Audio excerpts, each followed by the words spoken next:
হাত পাখার চেয়ারম্যানের ইউনিয়নের রাস্তা হলো এটা। যেখানে হাত পাখার চেয়ারম্যান থাকবে সেইখানে সেই ইউনিয়নের রাস্তা এমন হবে, এটা আসলে ভাবা যায়?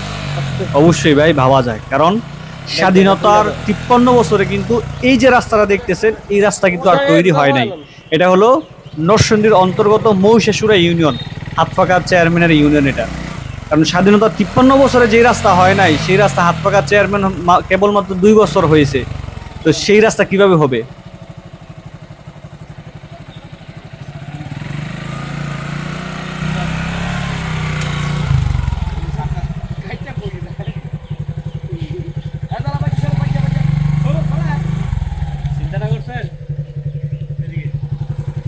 এই হলো রাস্তা, এটা হলো মহিষাসুরা ইউনিয়নের রাস্তা, হলো আপনার বালুরঘাট থেকে গাজীরগাঁও পর্যন্ত যাওয়ার রাস্তা হলো এটা।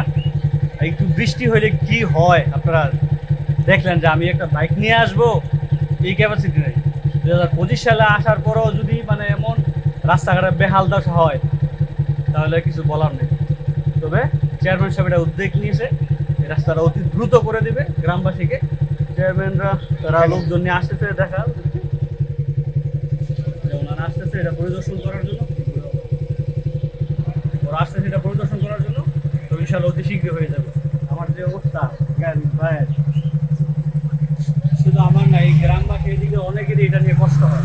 তবে চেয়ারম্যান জনগণকে এবং এই গাজীরগাঁও 5 নং ওয়ার্ডবাসীকে তিনি আশ্বস্ত করেছেন যে এই রাস্তাটা তিনি অতি দ্রুত করে দিবেন, এবং আজকেই নাকি এই রাস্তাটার উদ্বোধন করবেন কাজের।